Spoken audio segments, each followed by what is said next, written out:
conosco, amém? Amém. Estamos estudando nesse segundo período, o estudo do Sermão do Monte, fazendo um breve resumo do que nós estudamos nas últimas aulas, não tudo. Nós estamos falando que para você estudar qualquer assunto da Bíblia, em especial, você estuda o Sermão do Monte, que é o que nós estamos tratando, você tem que tratar do geral, para depois tratar do particular. Você tem que entender que você não pode fazer as coisas mecanicamente, mas você tem que fazer as coisas com muito discernimento de Deus. E para isso você tem que olhar primeiro com uma visão geral, para depois você olhar com uma maneira específica.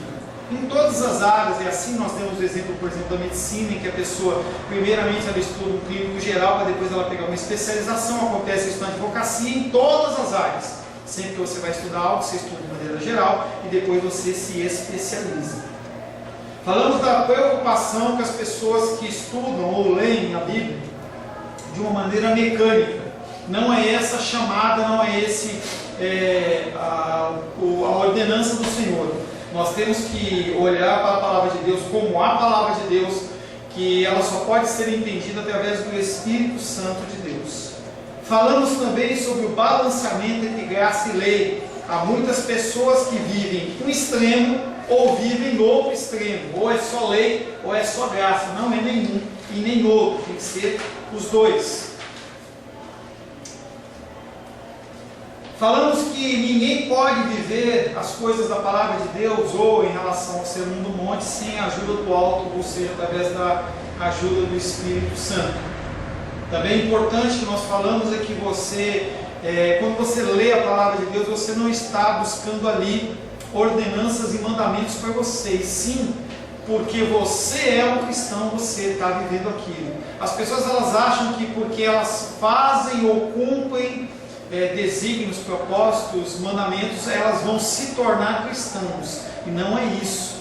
Você, por ser cristão, você age como você age. Por isso que Deus, quando Ele trata conosco, por exemplo, nas epístolas paulinas, são cartas dirigidas especialmente para cristãos, Ele está aguardando e entendendo que você vai agir como um cristão. Então, você como cristão não precisa que alguém fale para você que não deve roubar, porque a lei diz que não deve roubar, mas principalmente porque se você ama o teu próximo como a ti mesmo, você não vai defraudar ou vai prejudicar um irmão, porque você sabe que aquilo está errado. Então nós temos que viver porque nós somos cristãos e não para sermos cristãos. O Sermão do Monte é uma aplicação prática da vida cristã. Falamos também isso ainda nas aulas anteriores.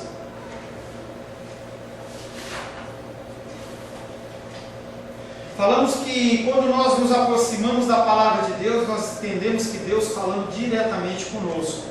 Por isso que nós temos que levar muito a sério as coisas que nós lemos e que nós estudamos.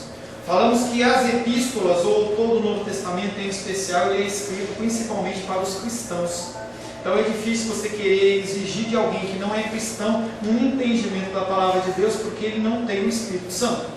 Então você tem que ter muita paciência, como você também, Deus teve com você, até que você tivesse os seus olhos abertos.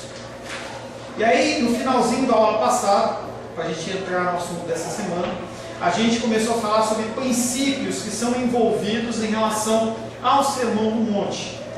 Primeiro que nós já vimos o crente é uma pessoa que deve ter a preocupação de observar a lei de Deus. Se não estamos debaixo da lei, nem por isso somos dispensados do cumprimento dos seus princípios. A lei existe e nós, como cristãos, como Jesus Cristo fez, temos que cumpri-los. O crente é uma pessoa que vive consciente que está na presença de Deus. Você não está na presença de Deus apenas quando você está na igreja, ou num momento de oração, ou numa reunião religiosa. Mas você está na presença de Deus todos os momentos da sua vida. Os olhos do Senhor estão sobre toda a terra. Então, você está se alimentando, Deus está ali, você está na presença de Deus, você está no mercado, você está no trabalho, você está na faculdade, você está tomando banho, o que quer que aconteça, você está sempre na presença de Deus. Você tem que entender que você, como cristão, está de contínuo na presença de Deus. Por isso, a preocupação em você sempre estar colocando os seus caminhos nas mãos dele. Terceiro, o crente, nós já falamos isso na relação à fé, o crente não vive preocupado com alimentação, bebida, moradia, vestuário. Não é que ele pense que essas coisas não têm importância, mas elas não são o cerne da sua vida. Você não vive para pagar conta, você vive para glorificar a Deus. E aí, conforme você vai mudando o entendimento, você vai começando, continua se deparando com as dificuldades, mas você começa a ver que elas são passageiras. E aí você começa a priorizar as coisas que são mais importantes. O mais importante na sua vida, na escala, é Deus. Depois, família. Tá? E aí eu encargo com você em relação ao aniversário, mas quando nós temos atividades, coisas da família, entendeu? Você tem que saber pesar muito bem se você vai na igreja ou se você vai nesse evento. É lógico que também não pode virar um costume. Todo domingo, entendeu? A pessoa, não estou falando que é o seu caso, todo domingo, entendeu? A pessoa sempre tem uma atividade de família e ela nunca pode. Ah, meu pai gosta de fazer um churrasco todo domingo e começa na hora do culto. Alguma coisa você tem que resolver. Porque aí você está colocando a prioridade de encontrar ir na casa do Senhor, de glorificar o nome dele, por baixo, e aí está errado. E aí a igreja ela vem em terceiro plano, para depois vir trabalho e outras coisas. A prioridade principal nossa é Deus. Tá? Então, quando você se depara com preocupações com alimento, com plano de saúde, com preço da gasolina, essas coisas todas, você tem que levar isso em conta sim, mas entender que Deus está no controle de todas as coisas e Ele é o principal. Começando de hoje, indo para o quarto princípio, que é o último. O crente é um indivíduo que vive no temor de Deus. Não é medo de Deus, é temor de Deus. Pastor, qual a diferença entre temor e medo? Algumas pessoas, quando vem aquela cena do Jardim do Éden, que Adão e Eva pecaram, e aí comeu lá maçã, uva, pequi, o que quer que seja de fruta que eles comeram lá. Quando Deus, ele vai para o Jardim do Éden, porque ele ia, entendeu? Tinha um relacionamento mais, não vou dizer pessoal, porque Deus não é pessoa no sentido físico, mas quando Deus ia para conversar com Adão na viração do dia, e aí ele foi: Adão, cadê você? Pessoas conseguem olhar Deus com um porrete na mão, batendo no chão e falar: Adão, cadê você, Adão? Pecou, né, sem vergonha? Vem aqui que eu vou te dar uma peia. Muitas pessoas veem a figura de Deus como essa, mas Deus não tem esse tipo de pensamento. Ele quer que a gente tenha temor dele. Temor é você saber da sua santidade. Temor é você saber que Ele é um Deus santo, santo, santo. É um Deus maravilhoso, é um Deus fiel, um Deus que se ira. E você entra na presença dEle com cuidado, com temor. O crente é um indivíduo que vive sempre no temor a Deus, mas não no pavor, porque o amor lança fora todo medo. Então essa figura de que Deus ele é aquele que vai te destruir, Ele é aquele que está te perseguindo, Ele é aquele que está esperando você pecar para Ele te dar uma surra, isso não é Bíblia. As pessoas que têm Deus como Pai, mas no sentido de temor, a gente tem a figura de Deus em amor sim, mas um Deus justo, e você entra sempre naquela presença dEle com temor e não com medo. 1 João 4,18.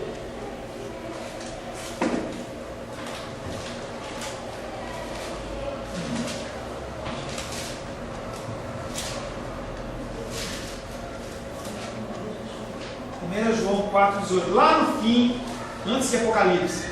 Pode ler no dia. Achou? Não achou 1 João 4,18? É 4.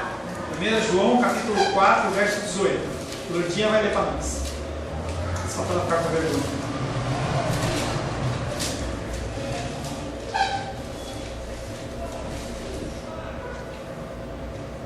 Não, na caridade é esse? Não. 1 João capítulo 4, verso 18. Se alguém achou, pode ler, por gentileza. No amor não existe medo. Antes o perfeito amor lança fora o medo. De novo, mais alto. No amor não existe medo. Antes o perfeito amor lança fora o medo. E o perfeito amor é o amor de Deus. Ora, o medo produz tormento. Tá? Só até aí. Tá? Pelo contrário, o crente achega-se a Deus nos termos da Epístola aos Hebreus, de novo. Ou seja, nós nos apresentamos na presença de Deus com reverência e santo temor. Hebreus capítulo 12, verso 28. Hebreus 12, 28.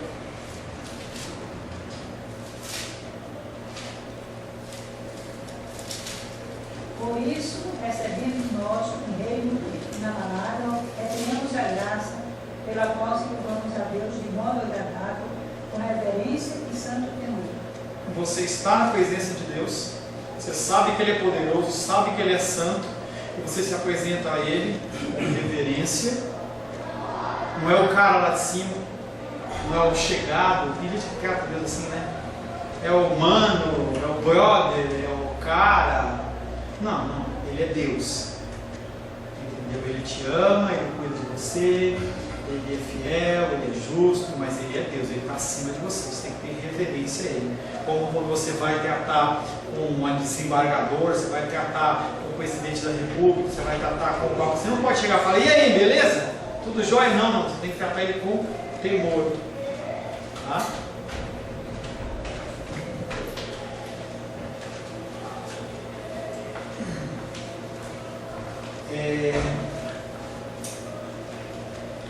Pelo contrário, o crente achega-se a Deus nos termos da Epístola aos Hebreus, ou seja, com reverência e santo temor, como também vive diariamente com essa atitude.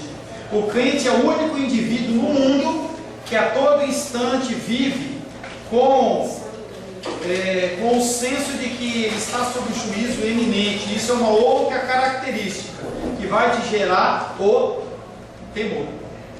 Você sabe que você está na presença de um Deus santo e que a qualquer momento pode ocorrer o juízo divino. Qualquer momento. Tá? Vou ficar apavorado. Não. Você tem a certeza de que você confessou Jesus como seu Senhor e Salvador. Você tenta viver uma vida reta e você continua caminhando. Tá? Mas saiba que você vive dentro do senso do iminente juízo. Tudo bem, Sebastião?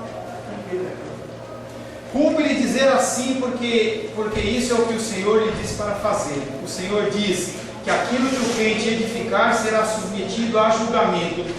Como Deus, Ele está presente. Como Deus, Ele é onisciente, onipresente, onipotente. Cada coisa que você faz, a cada momento, Ele vai ser escrutinado, ou julgado, ou medido. Em um certo momento você vai passar por tudo que você fez, você vai apresentar ao Senhor aquilo que você fez. O Senhor diz-lhe que aquilo que o crente edificar será submetido ao julgamento. O Senhor o instrui não a dizer somente Senhor, Senhor, a não depender das suas atividades da igreja como suficientes por si mesmo, porque virá o dia do juízo, o juízo da parte de alguém que nos sonda o coração. E aí você tem que procurar viver dentro dos caminhos do Senhor, seguir os caminhos do Senhor, colocar em prática aquilo que você ouve. Não apenas ficar, Deus é lindo, Deus é maravilhoso, Senhor, Senhor, mas realmente colocar em prática. Porque o Senhor, Ele é aquele que sonda o coração. E aí nós voltamos ao assunto da oferta e do dízimo. O Senhor, Ele vai sondar o teu coração para ver se aquilo que você está trazendo ao altar é agradável ou não. Se eu estou executando um trabalho aqui na Igreja Cristã Semente de Vida como algo agradável a Deus ou não, eu estou fazendo apenas para você olhar e falar, olha, como o pastor sabe, como o pastor é inteligente, como ele é espiritual. Qual é a motivação do meu coração? Deus não olha para as vestes de ovelha do lado de fora, e sim para o íntimo. O julgamento será uma realidade e haverá de começar pela casa de Deus. Se você acha que o julgamento ele vai começar pelo mundo, você está enganado. Tá? Sempre que o julgamento acontece, ele acontece primeiro na igreja. Em momentos de grande avivamento, e avivamento é muito mais do que pessoas pulando, dançando, é constrangimento, arrependimento, é as pessoas estarem realmente sendo confrontadas pelo Espírito Santo em relação à palavra de Deus com o seu comportamento. Antes disso, ou melhor, depois disso, sempre tem um juízo em que Deus se manifesta, Ele dá a oportunidade de você se arrepender, porque se você olhar para si mesmo, você não é julgado porque você se corrige, Você começa a olhar o que a palavra diz, você começa a buscar de Deus a correção. Não vai ter julgamento em relação àquilo que você já se arrependeu e se corrigiu. Então, Deus ele te dá a oportunidade, é o momento do avivamento em que as pessoas se arrependem e logo depois vem juízo. Em que a coisa aperta, as pessoas elas são confrontadas, as pessoas morrem, mas elas já se arrependeram. E aqueles que não se arrependeram, já era, passou o momento, se perderam. 1 Pedro capítulo 4, verso 17. 1 Pedro capítulo 4, verso 17.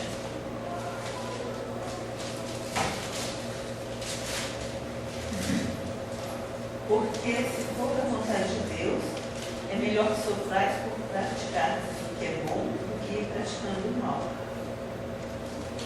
Acho que eu dou o versículo errado, mas quão mais importante, pois, é considerarmos o Sermão do Monte de conformidade com pinceladas gerais antes de começarmos a argumentar uns com os outros sobre o que significaria virar a outra face. O que ele está falando? Volta ao conceito do geral em relação ao particular. A pessoa não consegue entender o texto no conceito geral e aí ela começa a se preocupar. Você tem que dar a outra face como Jesus deu. Você tem que abrir mão disso ou tem que abrir mão daquilo. Qual que é o contexto geral? Esse é o importante. As pessoas sempre se dirigem às particularidades antes de pensarem no geral. É importante lembrar que o Sermão do Monte é uma descrição do caráter do crente e não um código de ética e do moral. É aquilo que nós falamos. Quando nós começamos a estudar o Sermão do Monte, você vai ver que aquilo ali vai estar mostrando quais são as características que você, como crente, tem que ter. E não algo que você vai trabalhar para atingir o cristianismo. É como se o nosso Senhor houvesse dito, por causa daquilo que vocês são, aqui vocês vão mostrar aquilo que vocês vivem. Se você o criticar o Sermão do Monte ou a palavra de Deus, saiba que você estará revelando algo sobre si mesmo. Conforme nós formos estudando o Sermão do Monte, você vai ser confrontado em relação a coisas que vão ser contrárias ao que você acredita. Um posicionamento seu que você pode ter é: vou criticar. Se você o criticar, você está revelando onde está o teu coração. Então, quando você receber um ensinamento qualquer, como esse, por exemplo, você dá outra face, que é uma coisa complicada, em que a pessoa ela te maltrata e você não tem que revidar com vingança, conforme o mundo fala, mas você tem que dar outra face, você tem que tratar o teu coração em relação àquele aspecto. Se a sua interpretação fizer com que algum dos ensinamentos do Sermão do Monte pareça ridículo, então você pode ter certeza que a sua interpretação está errada. Você vai olhar, conforme a gente vai falando dos mandamentos do Sermão do Monte, alguma coisa você vai assim, não, é isso por causa disso. Se parecer que o negócio é ridículo, quem está errado é você. Se você considerar impossível qualquer ensinamento particular desse sermão, uma vez mais a sua interpretação está errada. Pastor, isso não dá para viver. Como que eu vou fazer isso? Jesus Cristo viveu. Ele fez. Então o errado é você. Mateus capítulo 28, versos 19 e 20. Mateus 28, versos 19 e 20. É o encerramento do Evangelho de Mateus, no qual se insere o Sermão do Monte. 19 e 20. E, portanto, fazer discípulos de todas as nações, batizando-os em nome do Pai, do Filho e do Espírito Santo, ensinando a guardar todas as coisas que vos ordenando, e eis que estou convosco todos os dias até a consumação do século. Em especial, ele fala que nós devemos ir, fazer discípulos, batizar em nome do Pai, do Filho e do Espírito Santo, ensinando a guardar todas as coisas. Que coisas? Sermão do Monte. A gente tem que ir proclamar o Evangelho e tem que ensinar as pessoas o que é ser cristão. E o que é todas as coisas? Todas as coisas ele está se referindo aos ensinamentos de Mateus, em especial Sermão do Monte. O Sermão do Monte está mostrando como é ser crente. Você vem, fala, dá um testemunho, você fala que a pessoa ela tem um destino de inferno, se ela não crê em Jesus Cristo. Lógico que não é lá na lata assim, mas você vai ter que expor para ela que ela é pecadora e que ela carece de Deus. O único caminho é Jesus Cristo. Depois que você fala isso, eu tenho que ensinar para ela qual é o caminho, como ela tem que fazer. E o caminho é Sermão do Monte. E aí você tem que saber como que é. Se você não vive, como é que você vai ensinar? Por isso que a gente vê tantas pessoas perdidas dentro do cristianismo, porque elas não sabem o que é ser cristão. Ela acha que ser cristão é simplesmente você se associar a alguma coisa. Então eu quero fazer judô, então eu vou lá na academia, pago uma mensalidade, recebo uma carteirinha, bom, eu faço parte de umas pessoas que praticam judô, ou eu faço ciclismo, ou eu faço qualquer coisa. O cristianismo tem normas, regulamentos que são pautados em cima do Sermão do Monte. No Sermão do Monte encontramos exatamente essas coisas. Cristo queria que elas fossem ensinadas, queria que elas fossem postas em prática. Nosso Senhor mesmo vivia harmonicamente com os princípios do Sermão do Monte. Os apóstolos, por igual modo, viviam o Sermão do Monte. E se você der seu trabalho e ler a vida de todos os santos de todos os séculos, você vai identificar na vida desses homens o Sermão do Monte. Que Deus nos confira a graça, porque é para isso que nós precisamos. Não tem como você viver o Sermão do Monte pela sua força. Que Deus nos conceda a graça para considerarmos atentamente esse Sermão do Monte e para nos lembrarmos que o nosso papel não consiste em sentarmos para julgá-lo. Você não é chamado a julgar se é certo ou se é errado, e sim apresentar a sua vida em relação ao que é ensinado e ver se você está dentro do mesmo padrão. O edifício espiritual que nós estamos construindo nesse mundo, e não é a igreja cristã semente de vida, e sim a sua vida espiritual, nessa vida haverá de ser submetido a uma prova final diante do olho de Deus, que for morto. E aí você vai apresentar a sua vida como obras de palha, de feno, ou vai apresentar como obra de metais preciosos que podem ser forjados no fogo. Alguma pergunta? Nós vamos começar de leve a entrar no Sermão do Monte realmente, tá? Alguma pergunta? Não? Sim? Tudo certo? Vamos só terminar essa análise geral do Sermão do Monte, assim nós vamos começar a considerar as bem-aventuranças. E bem-aventuranças não é felicidade, tá? A gente vai falar sobre isso. Muitas pessoas falam assim, bem-aventurados, aí o cara fala, felizes. Não é isso, tá? Essa seção apresenta ao crente as suas características ou qualidades essenciais. Não se preocupe com o número delas. Muitas pessoas falam, tantas ordenanças, 5, 7, não se preocupa com isso, tá? O grande alvo da humanidade qual é? O que a humanidade busca hoje? Pergunta para você. Ser feliz. Todo mundo no mundo busca a felicidade. Nós temos o nosso querido jingle do Pão de Açúcar, que é para ser feliz. Não tem um ser humano que não busca a sua felicidade. As pessoas casam para ser feliz. E aí quando o cônjuge não faz o que ele esperava, ele fala, que coisa ruim. Mães e pais geram filhos para serem felizes. Daí quando o filho não faz o que a gente espera, a gente fala, por 9 meses, a mãe gosta, por 9 meses eu gerei essa criança e é isso que ela está me fazendo. Ela não está me fazendo feliz. Tá? O mundo inteiro anela obter a felicidade. O problema é que você não consegue buscar a felicidade em coisas, em situações, e sim em cumprir o propósito que Deus tem para você. Já dei esse exemplo no culto. A panela, até na época eu coloquei até o carro do Sebastião aqui, a fotografia dele. O objetivo, a finalidade do carro é o quê? Te levar de um lado para o outro. Esse é o propósito dele. A panela é para fazer comida. O ar-condicionado é para refrigerar o ambiente. Se não refrigera, para que ele serve? Para nada. E esses objetos, eles não têm felicidade neles mesmos. Mas a partir do momento em que você, como ser humano, você cumpre o seu propósito como cristão, como ser humano, sim, você é feliz. E aí você é casado para glorificar o nome do Senhor com as suas atitudes. E aí você é feliz, não no seu cônjuge, e é pecador, que quer ser satisfeito. Até tem um livro que eu não recomendo você a ler, que são as 5 formas de amor, 5 não sei o que de amor. 5 linguagens de amor. Aquilo não funciona, porque a minha linguagem do amor é A, a sua linguagem é B. tudo bem, você consegue identificar isso. Só que o problema é que eu nunca vou ficar satisfeito com a minha linguagem o suficiente para querer dar alguma coisa para você. Eu quero que eu sempre seja satisfeito. E o meu padrão ele sempre vai crescer, que é que nem finanças. Se você hoje ganha um salário mínimo, você está super feliz.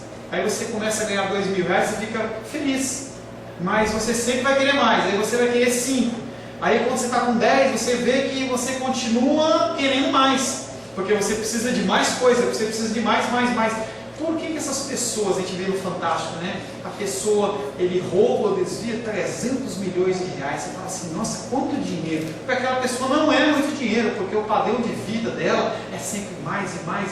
Ela já está pensando em outras coisas e nunca é feliz. Não tem como você seguir as 5 linguagens do amor, porque se você tem uma linguagem A, B, C ou D, você nunca vai ficar satisfeito. O teu tanque ele é furado, porque você só se satisfaz se você tiver a sua satisfação em Cristo.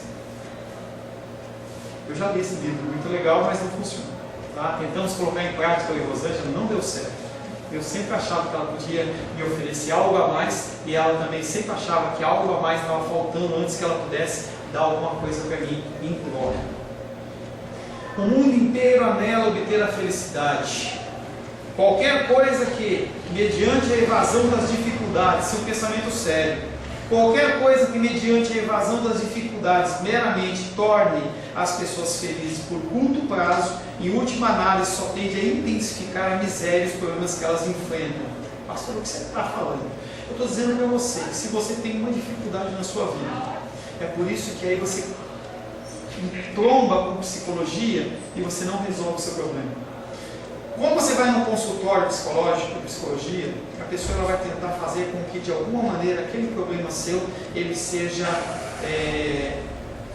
minimizado no intuito de não gerar nenhum tipo de dor e dificuldade para você. Então, por exemplo, se a pessoa tem uma dificuldade com homossexualismo, ele tenta fazer com que você adeque aquele desejo, aquela vontade sua, entendeu? Tanto para que não, e hoje está um pouco mais difícil isso, não choque a sociedade, ou também você não deixe de satisfazer. Então você pode ter a sua vontade desde que ninguém te observe. Hoje já está mais liberado, não tem isso. Mas dentro do conceito psicológico é isso. Você pega aquilo que se espera, aquilo que você quer, você acha um meio termo que você vive daquele jeito de uma maneira feliz. Você adequa.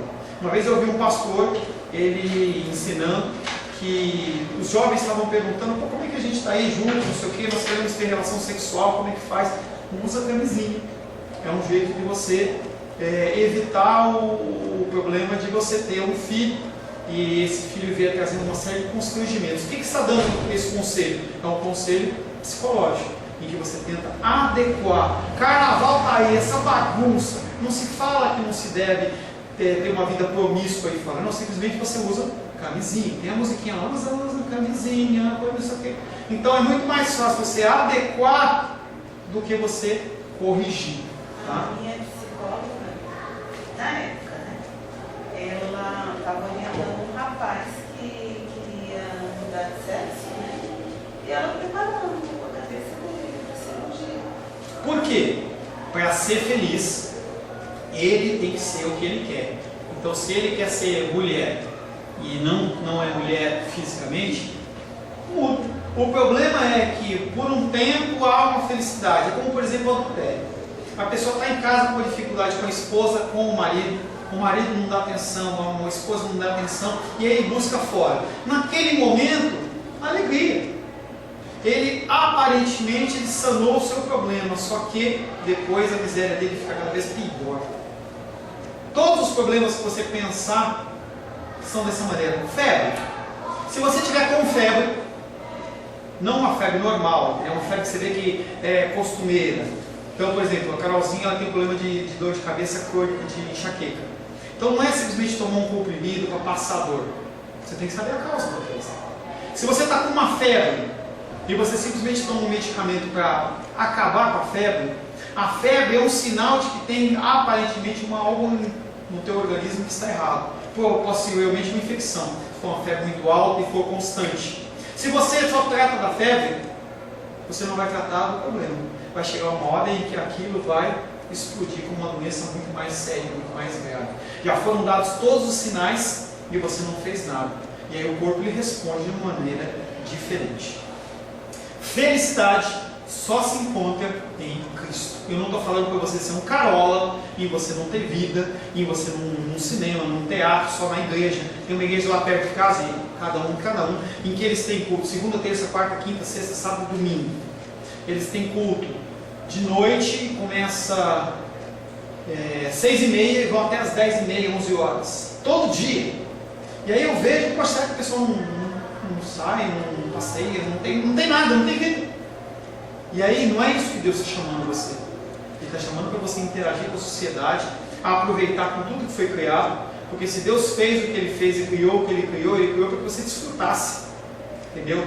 Da natureza, de você passear com o seu bichinho, de você ir no cinema, de você observar alguma coisa, você tem um tempo de lazer. Deus Ele criou essas coisas para isso. Ele não criou com outro intuito. Então você tem que viver sim, mas a nossa finalidade de salvação, de felicidade é em Cristo, através de Cristo. E aí que entra o caráter totalmente enganador do pecado, em você tentar minimizar as coisas para você continuar vivendo. Aí que entra o caráter totalmente enganador do pecado, sempre oferecendo felicidade, mas sempre conduzindo à infelicidade e ao infortúnio e às condenações finais, que foi o exemplo do adultério. No momento inicial, o cara se acha, a menina se acha, eu me acho super amada, eu estou achando que eu como homem estou tendo relacionamento com outras mulheres, eu me sinto o machão, mas depois vem a tristeza, as pessoas descobrem, há todo um julgamento, você perde a família, os filhos te olham de uma condição diferente, você pode ter uma doença, uma série de consequências. O Sermão do Monte, entretanto, diz que se alguém quer ser feliz, aí está o caminho certo, seguir o sermão. Realmente somos os bem-aventurados, somente os bem-aventurados que são felizes. Primeiramente, vamos nos interessar nos caráteres dos cristãos antes de examinarmos a sua conduta. Voltando, você, por ser bem-aventurado, você é feliz. E não você é feliz por ser bem-aventurado. Você seguir os ensinamentos te traz felicidade. É diferente. Uma lição importante que o Sermão do Monte apresenta o padrão de Cristo para os cristãos. E aí não adianta você estabelecer o seu padrão. Você olha e fala assim, olha, eu olho para o mundo, eu olho para as pessoas e eu vejo realmente que eu estou bem. Eu não mato, isso é conhecido entre as pessoas. Eu não mato, eu não roubo, eu vou à igreja, eu tenho minha família, eu trabalho, eu pago os meus impostos, então eu estou melhor que a maioria. Se fosse um padrão humano e social, perfeito. O problema é que o padrão não é humano e não é social. O padrão ele é Cristo. Quando Jesus Cristo ele vem explicando o Sermão do Monte, ele está falando qual o padrão que ele mesmo seguiu e estava seguindo. E se você é cristão, você tem que seguir ou procurar seguir esse padrão. As epístolas do Novo Testamento têm como abertura uma dedicação aos crentes, e a respeito deles é dito que são chamados para serem santos. Deixa eu abrir uma epístola qualquer aqui.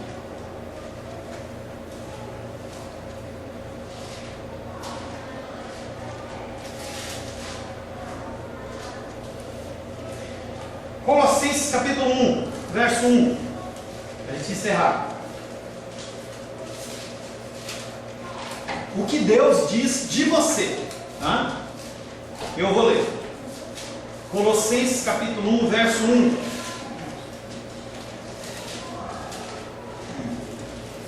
Paulo, apóstolo de Cristo Jesus, por vontade de Deus, e o irmão Timóteo, aos santos e fiéis irmãos em Cristo que se encontram em Colossos. As epístolas paulinas, normalmente, elas se referem aos santos, tá? Isso está dizendo que você é santo.